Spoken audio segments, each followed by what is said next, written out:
En el Antiguo Testamento tenemos una profecía muy significativa.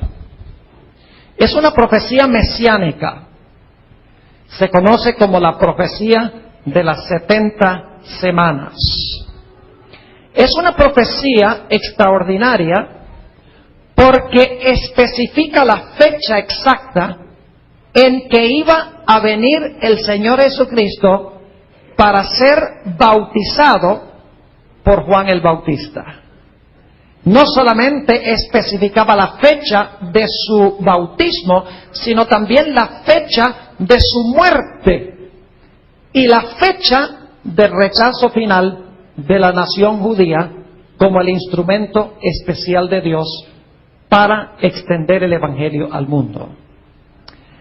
Es interesante que cuando esa profecía estaba a punto de concluir, cuando ya estaba por iniciarse la última semana de las 70 semanas, Dios levantó a un instrumento especial para decirle al pueblo de Israel que había llegado el momento del cumplimiento final de esa profecía. Y el mensaje de este mensajero especial causó una conmoción entre el pueblo de Israel. Causó gran interés religioso cuando se levantó este mensajero para decirle al pueblo de Israel: el Mesías está a punto de aparecer y se va a cumplir ahora la última semana de la profecía de las 70 semanas. Ese mensajero especial se llamaba Juan el Bautista. Quiero que abramos nuestras Biblias al Evangelio según San Mateo, el capítulo 3 y los versículos 5 y 6, para que ustedes vean el gran reavivamiento que hubo entre el pueblo de Dios cuando estaba a punto de terminar de cumplirse esta profecía. Dice allí en Mateo 3 y el versículo 5: y salía a él, es decir, a Juan el Bautista, Jerusalén y toda Judea y toda la provincia de alrededor del Jordán. Fíjense el interés tan grande que había en el mensaje y en la obra de Juan. Dice: salía a Jerusalén, toda Judea y toda la provincia de alrededor del Jordán, y eran bautizados por él en el Jordán, confesando sus pecados. Un gran despertar religioso, un mensajero especial y una profecía que estaba a punto de terminar de cumplirse. Ahora, estudiemos algunas cosas en cuanto a ese mensajero especial que llamó Dios para anunciar que la profecía de las 70 semanas estaba concluyendo. Vayamos al Evangelio según San Juan, el capítulo 1, y quiero leer empezando en el versículo 19. San Juan, el capítulo 1 y el versículo 19. Vamos a hablar sobre ese mensajero que levantó Juan para anunciar que el Mesías estaba a punto de venir para cumplir los eventos de esa última semana. Dice allí en San Juan 1 y el versículo 19: este es el testimonio de Juan. Cuando los judíos enviaron de Jerusalén sacerdotes y levitas para que le preguntasen: ¿tú quién eres? Fíjese la pregunta: ¿tú quién eres? Confesó y no negó, sino confesó: yo no soy el Cristo. Y le preguntaron: ¿qué pues? ¿Eres tú Elías? Dijo: no soy. Y luego noten la pregunta: ¿eres tú el profeta? Y respondió: no. Así que le preguntan a Juan el Bautista, este mensajero: ¿eres tú el profeta? Y Juan dice: no. Vamos a ver en unos momentos que no solo era un profeta, sino que era el mayor de todos los profetas. Pero por ahora notemos que le preguntan si es el profeta y él dice: no. Entonces la pregunta es: ¿quién era Juan? Noten el Evangelio según San Lucas, el capítulo 7 y el versículo 27. San Juan, el capítulo 7 y el versículo 27 identifica quién era Juan. Dice allí: este es de quien está escrito: he aquí envío mi ¿qué? Muy importante, mi mensajero delante de tu faz, el cual preparará tu camino delante de ti. Le preguntan, ¿eres tú el profeta? No. Entonces, ¿quién era según San Lucas 7 y el versículo 27? Era el mensajero del Señor. La palabra Señor aquí es la misma palabra Jehová en el Antiguo Testamento. Es decir, es el mensajero de Jehová. Ahora, quiero que noten que Juan el Bautista no solamente era profeta, sino que era más que un profeta. Fíjense allí mismo en San Lucas el capítulo 7 y el versículo 26. San Lucas 7 y el versículo 26. Aquí está hablando Jesús. ¿Mas qué salisteis a ver? ¿A un profeta? Sí. ¿Era profeta, sí o no? Sí. Y os digo, más que un profeta. Qué interesante, le preguntan a Juan, ¿eres el profeta? No. Entonces, ¿quién eres? El mensajero del Señor. Pero Jesús dijo que no solo era un profeta, sino que era más que un profeta. Ahora, otro dato interesante en cuanto a Juan el Bautista es lo que encontramos en el Evangelio según San Juan, el capítulo 5, y empezando en el versículo 31. San Juan 5 y el versículo 31. Hay una palabrita que se usa múltiples veces hasta el versículo 33. Dice allí, está hablando Jesús: si yo doy testimonio acerca de mí mismo, mi testimonio no es verdadero. Otro es el que da testimonio acerca de mí. Y sé que el testimonio que da de mí es verdadero.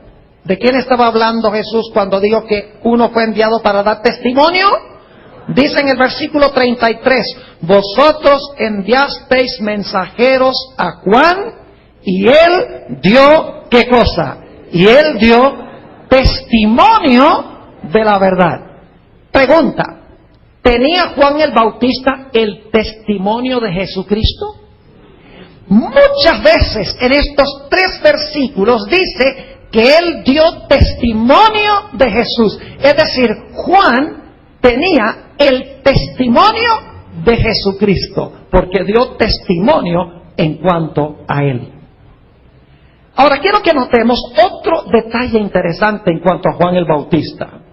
Vayan conmigo a San Juan, el capítulo 1 y el versículo 6. San Juan, el capítulo 1 y el versículo 6.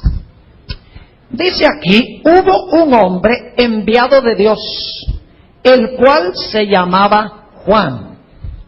Este vino, y ahora se repite el mismo pensamiento, este vino por testimonio.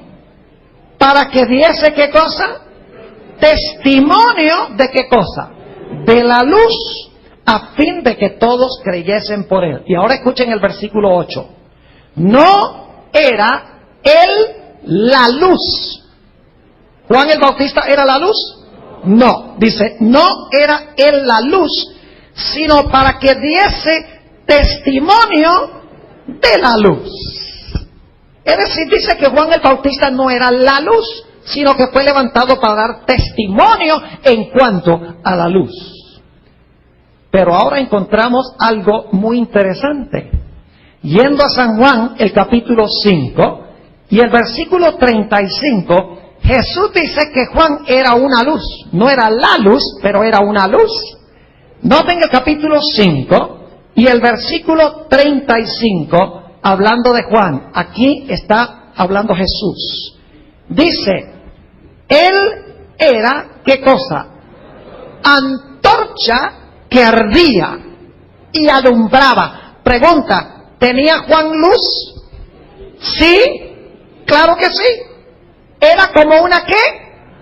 Como una antorcha, dice aquí, que ardía y alumbraba.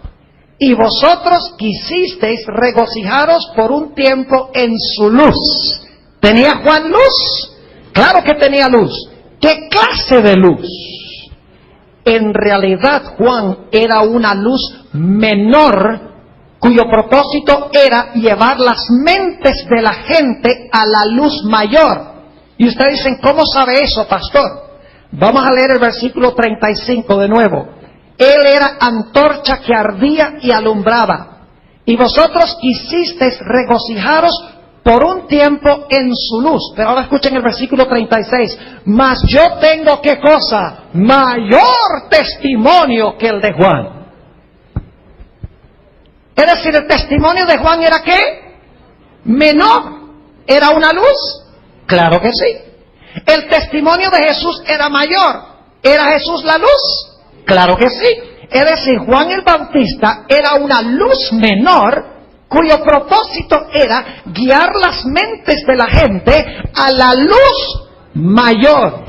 Ahí está en la Biblia, no lo digo yo, en Juan 5, 35 y 36. Otro dato interesante en cuanto a Juan el Bautista es que Juan el Bautista no hizo ningún milagro. Noten lo que dice en el Evangelio según San Juan, el capítulo 10 y el versículo 41 y 42. San Juan 10 y el versículo 41 y 42. Y muchos venían a él, es decir, a Juan, y decían, Juan, a la verdad, ninguna ¿qué?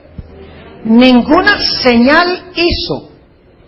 ¿Qué era lo importante en cuanto a Juan entonces? ¿Los milagros que hacía Juan? No, eso no era lo importante. Eso no comprobaba que era un verdadero profeta, las señales o los milagros. Entonces, ¿qué demostraba que Juan era un verdadero profeta? Dice, nuevamente, muchos venían a él y decían, Juan a la verdad ninguna señal hizo, pero todo lo que Juan dijo de este era verdad. Y muchos creyeron en él allí. Repasemos lo que hemos estudiado. Dios levantó a Juan el Bautista para anunciar que la profecía de las 70 semanas estaba llegando a su conclusión. Hubo un gran despertar religioso cuando Juan el Bautista salió a predicar. Cuando le preguntaron si era el profeta, dijo no. Pero la Biblia dice que era el mensajero del Señor.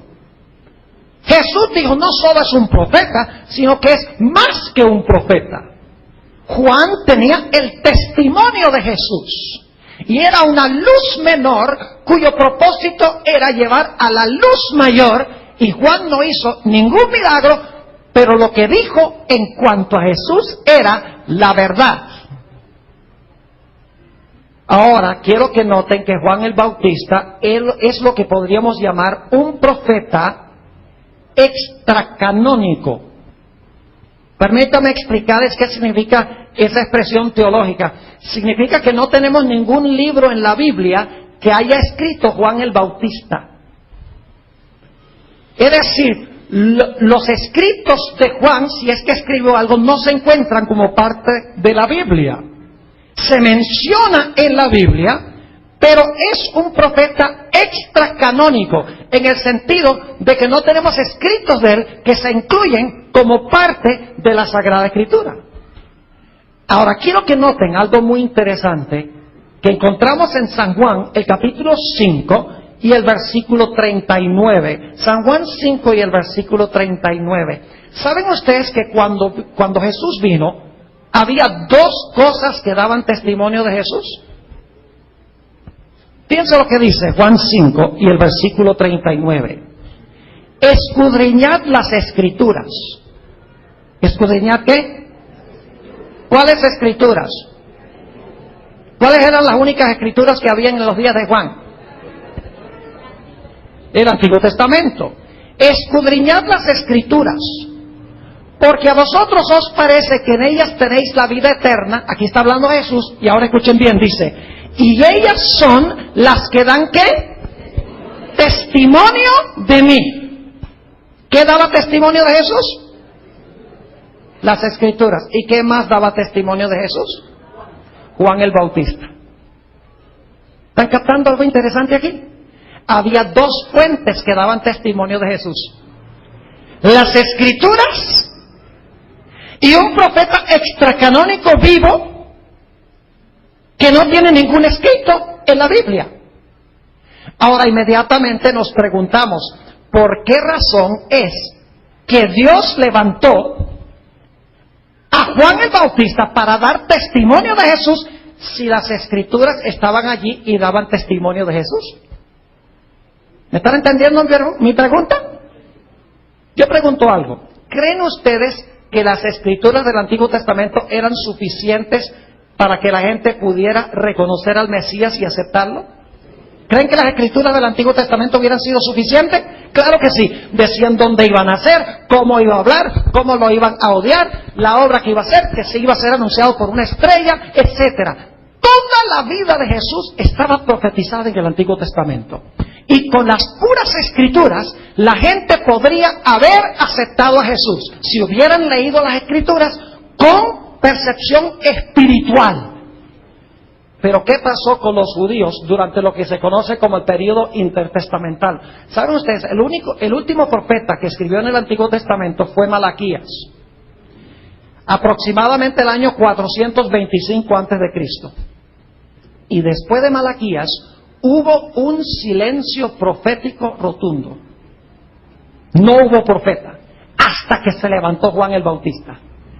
Más de 450 años Israel sin la voz de un profeta. ¿Y saben lo que pasó durante ese periodo? Penetraron en Israel, entre los judíos, toda clase de doctrinas falsas, toda clase de tradiciones humanas que no se encontraban en las Escrituras. Por ejemplo, muchas leyes en cuanto a la observancia del sábado, que no son parte de la Biblia, que los fariseos inventaron. Inventaron lavamientos de manos varias veces, lavamientos de platos y de vasos, etcétera. Es decir, se extraviaron en gran medida de la verdad de Dios como resultado de este periodo de silencio profético. Es decir, ignoraban las Escrituras, no veían al Mesías en las Escrituras, no veían a Jesús en el Antiguo Testamento. Vayan conmigo a Juan 5 para que vean que esta es la realidad. Juan 5 y el versículo 45. Aquí está hablando Jesús. No penséis que yo voy a acusaros delante del Padre. Hay quien os acusa, Moisés, en quien tenéis vuestra esperanza. ¿Quién acusaba a los judíos de la época de Jesús? Moisés. ¿Y ellos no leían a Moisés, pues? ¿Leían a Moisés? Claro que sí. Pero aquí dice Jesús, Moisés los acusa a ustedes. ¿Por qué razón? Versículo 46. Porque si creyeseis a Moisés, ¿me qué? Me creeríais a mí, porque de mí escribió él. Estaban leyendo el Antiguo Testamento y no entendían que el Antiguo Testamento apuntaba ¿a quién? A Jesús. Y por lo tanto, Dios en su misericordia dice, yo voy a levantar a un profeta ahora. Y ese profeta le va a ayudar a la gente a entender las Escrituras. ¿Están conmigo o no están conmigo? Como no entiende las Escrituras, yo voy a levantar un profeta para que ese profeta alumbre las Escrituras, para que ellos puedan ver en las Escrituras a Jesús, al Mesías.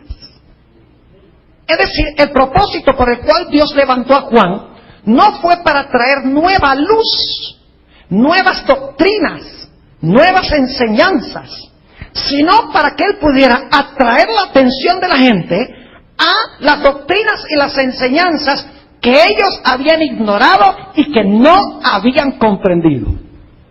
Es decir, era una luz menor para alumbrar las Escrituras, para que al ver a Jesús en las Escrituras, la gente pudiera contemplar a Jesús, la luz mayor.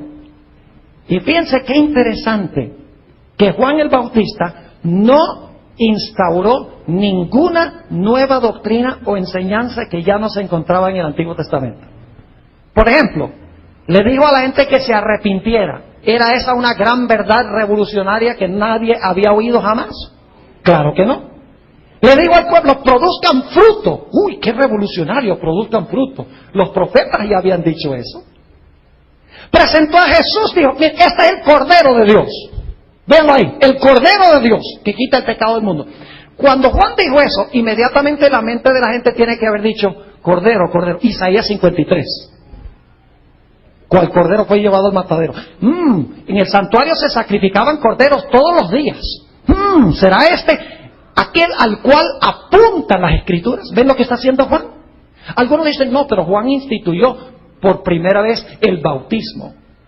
Históricamente no es cierto, porque el bautismo existía antes de Juan. Ustedes leen, por ejemplo, la historia de Naamán en 2 Reyes 5. Ahí tiene uno ilustrado el principio del bautismo, de que el agua le quitó la lepra, y la lepra era símbolo del pecado. Además de eso, se usaba mucho agua en el sistema del Antiguo Testamento para purificar, para limpiar. Es decir, no era ninguna idea revolucionaria de que el agua limpiaba o purificaba. Ya la gente sabía eso. Es decir, Juan el Bautista no trajo ninguna doctrina nueva que la gente ya no conocía, sino que él atrae la atención de la gente a las Escrituras, al libro escrito, para que en el libro escrito la gente pueda discernir a quién, para que puedan ver a Jesús. Es decir, las Escrituras y Juan, ambos eran luz menores que llevaban a la gente a la luz mayor. Permítame darles una ilustración para que puedan entender lo que estoy diciendo. Yo llevo en mi iglesia casi 11 años de pastor. Y cuando recién llegué allí, a esa iglesia, una noche fui a un cuarto, ahí en el complejo de edificios que tenemos, buscando un cassette específico. Entré allí, nunca había estado en ese cuarto, me habían dicho dónde quedaban los cassettes y dónde quedaban los materiales. Abrí la puerta, entré, estaba completamente oscuro. Y lo primero que uno hace es tratar de conseguir, ¿qué cosa? El switch de la luz. Así que yo, ahí, cuando se me adaptaron los ojos, me puse a mirar, a ver si podía ver el switch de la luz. No lo veía, así que empecé a palpar las paredes para ver si de pronto podía sentir el switch de la luz. Y nada, por más que buscaba, no encontraba el switch de la luz. Así que dije, esto es en vano. Así que fui a la oficina, mi oficina, y busqué una linterna. Tenía una linternita en un llavero. Y dije, voy a llevar entonces la linternita. Y así que fui al cuarto, y con la linternita empecé a buscar en la pared el switch de la luz. Y fíjense que ni aún con la linternita podía ver dónde estaba el switch de la luz. Y dije, yo sé que hay luz en este cuarto, decía, porque ahí hay un bombillo, y donde hay bombillo hay luz. Y finalmente, como no conseguía el switch, dije, me rindo. Y me agaché para sacar del escaparate el cassette, porque me habían dicho dónde estaba. Y cuando abrí la puerta del escaparate, se viró la linterna un poco hacia arriba, y miré hacia arriba, y debajo de un estante de libros estaba el switch de la luz. Yo dije, ¿quién en su sano juicio va a poner un switch de la luz a donde nadie lo puede conseguir? Y claro, lo que hice fue, como la linterna me mostró dónde estaba el switch de la luz, prendí el switch de la luz y ahora había luz en todo el cuarto. Yo pregunto, ¿cuál es el propósito de la linterna? Conseguir la luz mayor. ¿Me están entendiendo? Y así fue con Juan. Era el propósito de Juan alumbrar las Escrituras, para que Juan, alumbrando las Escrituras, la gente pudiera entenderlas y pudiera ver que apuntaban hacia quién, que apuntaban hacia Jesús. Es decir, Juan el Bautista fue llamado no para traer nueva luz, nuevas doctrinas, nuevas enseñanzas, sino que fue levantado por Dios para restaurar lo que se había perdido. Vamos a leer un par de textos para que se den cuenta que Juan era un restaurador, no uno que iba a traer nuevas enseñanzas. Noten lo que dice en San Lucas, el capítulo 1 y el versículo 17. San Lucas, el capítulo 1 y el versículo 17. Muy interesante, está hablando del precursor del Mesías y declara esto. Él irá, es decir, Juan el Bautista, el precursor, él irá delante de él, delante de Jesús, con el espíritu y el poder de Elías. ¿Con qué fin? Para traer nuevas doctrinas y nuevas enseñanzas y cosas que la gente nunca había oído. ¿Eso es lo que dice? No, dice, ¿para hacer qué? Volver Usted no puede volver al menos que haya estado ahí en un principio. Dice, para hacer volver los corazones de los padres a los hijos y de los rebeldes a la prudencia de los justos, para preparar al Señor un pueblo bien dispuesto. Es decir, su propósito era retornar a la gente a lo que enseñaban ¿quiénes? Los padres, es decir, a lo que enseñaban las Escrituras. Noten también lo que dice en el Evangelio según San Mateo, el capítulo 17 y el versículo 11. San Mateo, el capítulo 17 y el versículo 11. Juan el Bautista no era un innovador, era un restaurador de lo que se había perdido durante este periodo de silencio profético. Dice allí, respondiendo Jesús les dijo, a la verdad, Elías viene primero. Es decir, antes de venir el Mesías, ¿viene quién? Elías. E introducirá grandes nuevas verdades. ¿Qué dice esto? Y restaurará todas las cosas. ¿Qué significa restaurar? A ver, ustedes saben bien español. Yo soy un gringo, de la piel para afuera. Ustedes saben español mejor que yo. ¿Qué significa restaurar? Significa recuperar aquello que se ha perdido, restablecer. No significa traer nuevas doctrinas. Ahora, ¿de quién estaba hablando Jesús? Versículo 12. Dice Jesús, mas os digo que Elías ya vino y no le conocieron, sino que hicieron con él todo lo que quisieron. Así también el Hijo del Hombre padecerá de ellos. Y ahora escuchen, entonces los discípulos comprendieron que les había hablado ¿de quién? De Juan el Bautista. ¿Qué vino a hacer Juan el Bautista? A restaurar, a hacer que la gente ¿qué? Volviera o regresara a las Escrituras que habían olvidado y que estaban desobedeciendo abiertamente. Claro, cuando vino Juan todo el mundo lo quería, ¿verdad que sí? Todo el mundo decía, Juan, este es un mensajero de Dios, qué fantástico, qué buen hombre. Todo el mundo lo amaba, ¿verdad que sí? Ni se lo crean. Vamos a leer 3 textos del Nuevo Testamento para que vean cómo miraban a Juan. El propio pueblo a quien fue enviado. No los romanos, ni los babilonios, ni los partos, ni los medos, ni ninguna de esas naciones que se mencionan en Hechos del capítulo 2, el día del Pentecostés. No, fue rechazado por el propio pueblo a quien fue enviado.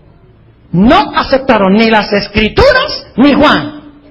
Es más, les voy a mostrar que cuando rechazaron a Juan, automáticamente rechazaron las Escrituras. Noten lo que dice en Mateo, el capítulo 11 y el versículo 18. San Mateo, el capítulo 11 y el versículo 18. Fíjense qué interesante esto. Porque vino Juan, que ni comía ni bebía, y dicen, demonio tiene. ¿Qué decían de Juan? Este es un endemoniado. Imagínense ustedes, el profeta de Dios, que tiene el don de profecía dado por el Espíritu Santo, y la gente dice que el fruto de su obra lo hizo fue el demonio. Eso es lo que la Biblia llama el pecado que no tiene perdón. Es atribuirle al diablo lo que el Espíritu Santo hace. Y el don de profecía es uno de los dones del Espíritu Santo. Fíjense lo que dice también en San Mateo 17, a donde acabamos de leer, pero vamos a terminar de leer otra vez este pasaje. Mateo capítulo 17 y el versículo 12. Escuchen bien. Mas os digo que Elías ya vino y no le conocieron. ¿Cómo reaccionaron con Juan? ¿No qué? No lo conocieron. ¿Qué quiere decir que no lo conocieron? Ellos sabían que era Juan. Cuando dice que no lo conocieron, significa que ¿qué? Que no lo aceptaron, lo rechazaron. Y ahora escuchen bien. Sino que hicieron con él todo lo que quisieron. Es decir, lo trataron como les dio la gana. Y ahora escuchen bien. Como hicieron eso con Juan, lo hicieron también con Jesús. Si se rechazaba el mensaje de Juan, automáticamente se iba a rechazar ¿a quién? A Jesús. Porque sigue diciendo, así también, como rechazaron a Juan, así también el Hijo del Hombre padecerá de ellos. Es decir, si rechazaban a Juan, iban a rechazar a Jesús, porque Juan apuntaba ¿a quién? A Jesús. Lo mismo, un caso análogo a este, es que Jesús le dice a los judíos en Juan 8, dice, ustedes dicen que son hijos de Abraham, pero si ustedes fueran hijos de Abraham, ustedes harían las obras de Abraham. ¿Está bien?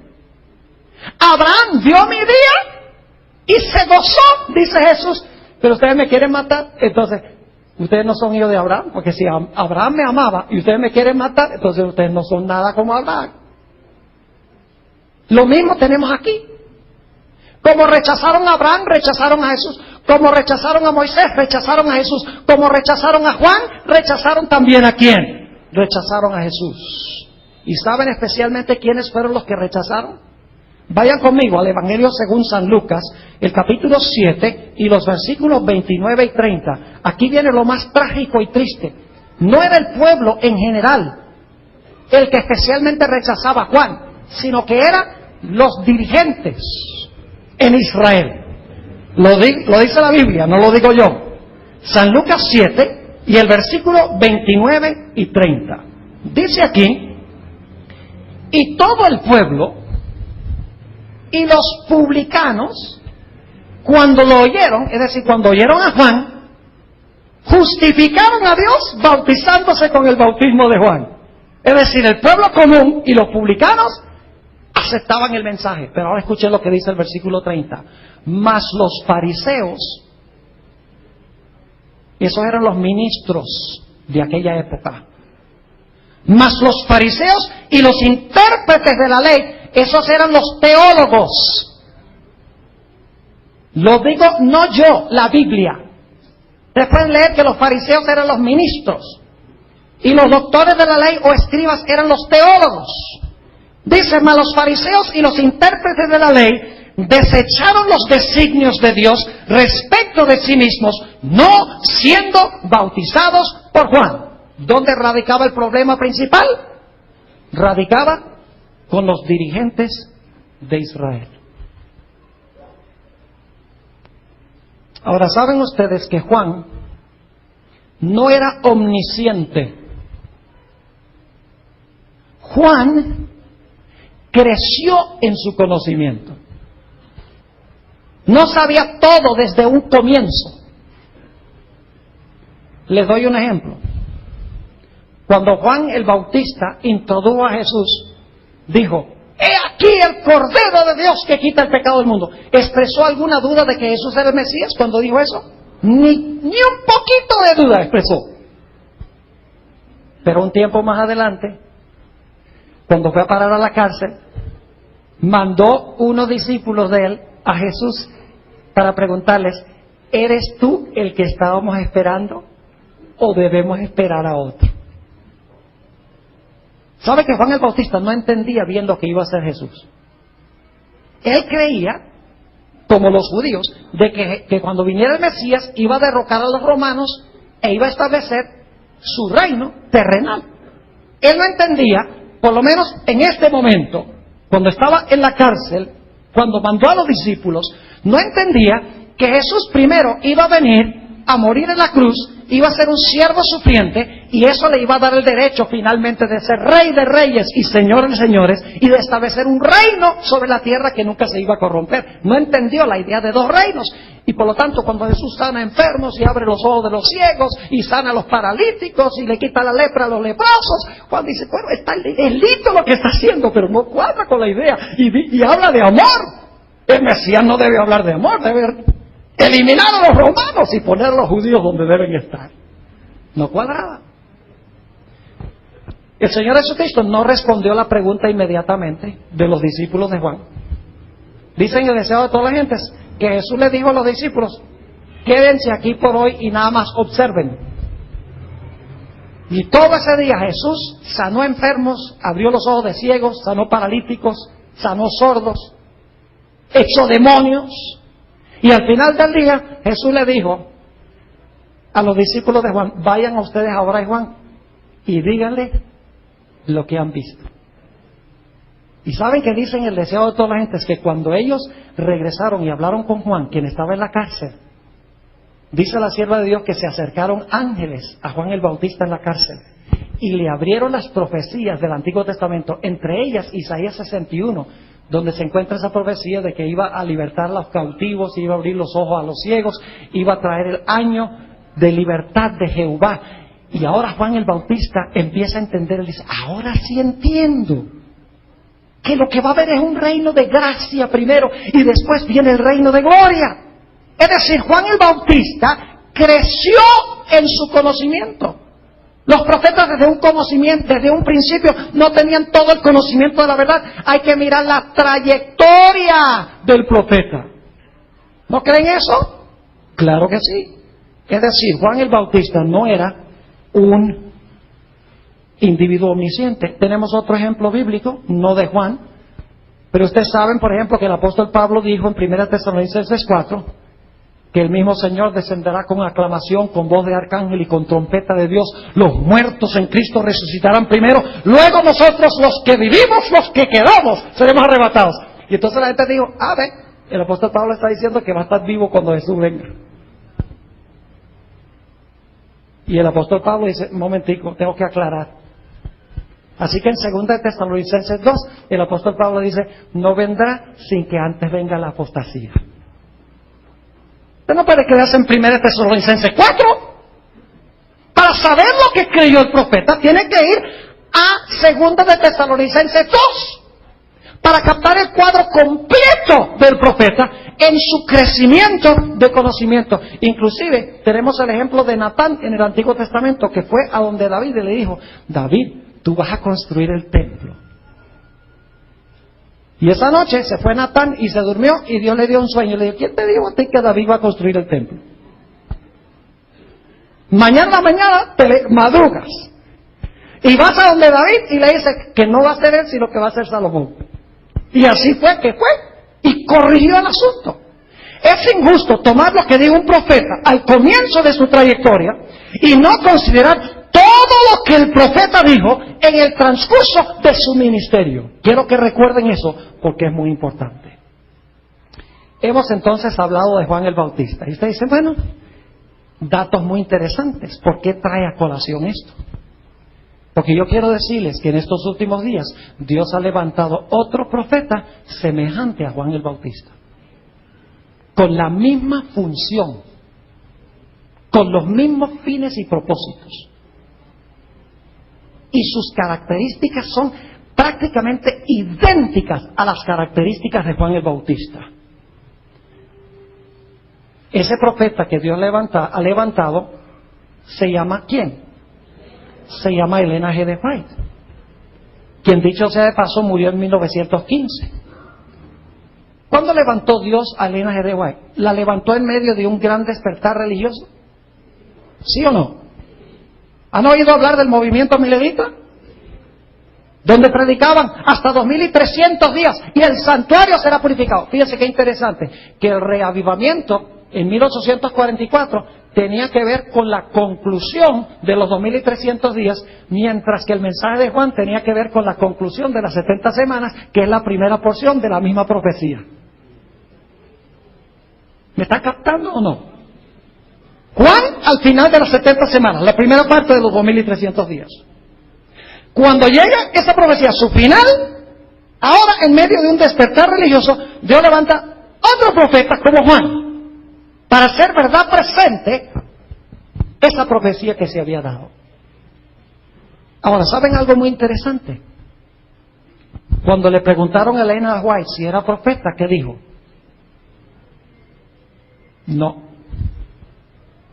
Les voy a leer algunas citas. Mensajes Selectos, tomo 2, página 40. Dice ella, nunca he pretendido ser profetisa. ¿Creen que era profetisa ella? ¿Ustedes creen que era profetisa? Porque algunos toman lo que dice la hermana White y dice, ella misma dice que no era profetisa, que sí que no hay que aceptarla como profeta. Pero lo mismo podemos decir de Juan, porque Juan también dijo que no era. Y Jesús dijo que sí. ¿Me están entendiendo lo que estoy diciendo? Ahora fíjense, nunca he pretendido ser profetisa. Si otros me llaman así, No les disputo. Pero mi obra ha abarcado tantos aspectos, ahora escuchen esto, que no puedo llamarme sino mensajera. Qué interesante. ¿Cómo? ¿Qué nombre se dio? ¿Y qué era Juan? Claro, esto es coincidencia. Que no puedo llamarme sino mensajera, enviada para dar un mensaje del Señor a su pueblo y para ocuparme de cualquier actividad que Él me haya señalado. En otra cita, dice la misma autora lo siguiente: algunos han tropezado, esta es la página 36 de Mensajes Selectos, tomo 1. Algunos han tropezado en el hecho de que dije que no pretendía ser profetisa y han preguntado ¿por qué? No he tenido otra pretensión, sino la de que se me ha indicado que soy la mensajera del Señor, que Él me llamó en mi juventud para ser su mensajera, para recibir su palabra y dar un mensaje claro y decidido en el nombre del Señor Jesús. En mi temprana juventud se me preguntó varias veces, ¿es usted profetisa? Siempre he respondido, soy la mensajera del Señor. Sé que muchos me han llamado profetisa, pero no he pretendido ese título. Mi Salvador me declaró que era su mensajera. Ahora, ustedes han notado en nuestro estudio sobre Juan que él era más que un profeta. Piensa esta cita tan interesante de Mensajes Selectos, tomo 1, página 40. Dice Elena White: durante el discurso, estaba predicando en el tabernáculo de Battle Creek en Michigan, en los Estados Unidos. Durante el discurso dije que no pretendía ser profetisa. Algunos se sorprendieron ante esta declaración. Y como muchos está diciendo, de esto daré una explicación. Otros me han llamado profetisa, pero nunca pretendí ese título. No he sentido que era mi deber designarme así. Y ahora explica por qué. Los que osadamente pretenden que son profetas en este nuestro día son con frecuencia un oprobio para la causa de Cristo. Y ahora escuchen esto: mi obra incluye mucho más de lo que significa ese nombre. ¿Cómo es la cosa? ¿La obra de Elena White incluía qué? ¿Igual que Juan? Claro que sí. Dice, incluye mucho más de lo que significa ese nombre. Me considero a mí misma como una mensajera a quien el Señor ha confiado mensajes para su pueblo. Pregunta: ¿tenía Elena G. de White el testimonio de Jesucristo? Solo voy a mencionar los versículos, ustedes los conocen. Apocalipsis 12:17 habla de la iglesia remanente. Dice que el dragón se airó contra la mujer y se fue a hacer guerra contra el remanente de la simiente de ella. ¿Y qué características tienen? Los cuales que guardan los 9 mandamientos de Dios. Muy bien, que guardan los mandamientos de Dios y tienen el testimonio de Jesucristo. ¿Y qué es el testimonio de Jesucristo? Apocalipsis 19:10 dice: el testimonio de Jesucristo es el espíritu de profecía. Pregunto, ¿la iglesia remanente entonces iba a tener el don profético, el testimonio de Jesucristo? Claro que sí. ¿Por qué creen ustedes que Elena G. de White llamó a esos tomos que recién se están traduciendo en español? Creo que están todos traducidos, testimonios para la iglesia. Constantemente la hermana White se refiere a sus escritos con la palabra ¿qué? Los testimonios. ¿Por qué razón? Ella está dando testimonio de quién. Ella está dando testimonio de quién. Testimonio en cuanto a Jesús.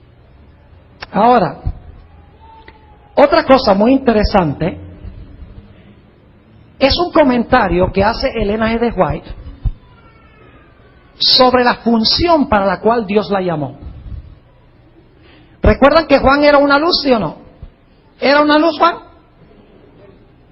¿Tiene algún libro en la Biblia que se llama el Evangelio de Juan el Bautista? No. ¿Pero era una luz? Claro. ¿Y cuál era el propósito? Llevar la luz menor ¿a qué? A la luz mayor. Lo leímos en la Biblia. Ahora fíjense lo que dice Elena White en el tomo 3 de Mensajes Selectos, página 30. Dice esto: poco caso se hace a la Biblia. ¿Era verdad eso de todos los judíos cuando se levantó Juan? ¿Le hacían poco caso a la Biblia? Leían a Moisés y no veían a quién. A Jesús. Dice, y a poco caso se hace a la Biblia. Y por esto, el Señor ha dado una luz menor para guiar a los hombres y a las mujeres ¿a qué? A la luz mayor. Qué interesante. Dios ha llamado ¿qué? A Elena D. White para hacer una luz menor para llevar a la gente a la luz ¿qué? Mayor. Ahora aquí viene mi pregunta. ¿Por qué creen ustedes que Dios levantó a Elena D. White si ya tenemos la Biblia? A ver, díganme, ¿por qué? ¿Acaso toda la voluntad de Dios no está en la Biblia? ¿Creen ustedes que la Biblia es suficiente para prepararnos para la segunda venida de Jesús? Ahí está todo completo. Entonces, ¿para qué Dios va a levantar a Elena de White? Porque nosotros no hemos seguido lo que dicen las Escrituras. No hemos obedecido lo que dice la palabra escrita. Y por lo tanto Dios dice, les voy a dar una ayudadita. Y si no les gusta eso, no van a querer a Juan el Bautista. Porque Juan el Bautista también, ellos tenían las Escrituras. Y toda la verdad de Dios podían saber las Escrituras, pero las ignoraban, no las entendían. Dios dice, les voy a echar una ayuda, voy a levantar a Juan, un profeta que no tiene ningún libro en la Biblia, para que les explique las Escrituras y puedan entenderlas y ver a Jesús. Lo mismo sucede con Elena White. Dios no levantó a Elena White para traer nuevas doctrinas, nuevas enseñanzas, nuevos conceptos que no están contenidos en la Biblia. Lo que pasa es que la gente ignora la Biblia, no sigue el mensaje de la Biblia, y por lo tanto Dios ha levantado los testimonios para explicar la Biblia, ampliar la Biblia, para que podamos reconocer el mensaje de Dios, para volver al mensaje que Dios nos ha dado. ¿Están entendiendo lo que estoy diciendo? Yo les puedo demostrar bíblicamente que Elena de White no trajo ninguna doctrina nueva que no está en las Escrituras. Y fíjense que Dios levantó a Elena de White después de un periodo de oscurantismo en la historia de la iglesia. El periodo de la Edad Media, las edades oscuras. Yo pregunto, ¿se perdió mucho del mensaje de la Biblia durante ese periodo? Sí, las iglesias estaban enseñando que qué día es el día de reposo. El domingo. Estaban enseñando que los muertos no están ¿qué? Muertos. Que el infierno va a arder, que los impíos van a arder ¿cuánto tiempo? Para siempre. Que no importa que uno coma carne de puerco. Entre otras cosas. Yo te pregunto, ¿la Biblia es clara de que no debemos comer carne de puerco? ¿La Biblia? ¿O necesitamos a Elena White? No. ¿La Biblia dice que el sábado es el día de reposo o necesitamos a Elena White? No. ¿La Biblia dice que los muertos nada saben? Sí. ¿La Biblia dice que el fuego va a arder eternamente pero que los impíos se van a apagar? ¡Claro que sí! Eso está en la Biblia. Pero ¿qué pasa con el mundo cristiano? No entiende la Biblia. No hace caso a la Biblia. Y por lo tanto Dios ha levantado a Elena de White para alumbrar las páginas de la Biblia para que se puedan recuperar las verdades que se han perdido. Ella dice constantemente que sus escritos no son para traer luz nueva, sino que sus escritos son traídos a colación para que la gente pueda volver a las Escrituras y obedecer el mensaje que Dios ha dado en las Escrituras. ¿Saben que alguien acusó a Elena de White? Dijo, no, tú no puedes ser un verdadero profeta porque tú no haces milagros. Déjenme leerles la cita. Mensajes Selectos, tomo 2, página 61. No hay nada nuevo debajo del sol, ¿verdad que no? Dice, Algunos declaran que no creen en la obra que el Señor me ha encomendado porque, según dicen, la señora Elena de G. de White no realiza milagros. Lo mismo dijeron de Juan.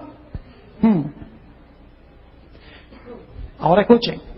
Pero aquellos que esperan que ocurran milagros como una señal de dirección divina están en grave peligro de ser engañados. ¿Han visto ustedes el paralelo tan impresionante entre Juan el Bautista y Elena White? Esto no es coincidencia, no es un accidente. No es que ella lo premeditó de esa manera. Dios ha llamado a Elena de White para preparar a un pueblo para la segunda venida, como Juan el Bautista fue llamado para preparar al pueblo de Dios para la primera venida del Señor Jesús. Y claro, hoy en día todo el mundo ama a la hermana Elena de White.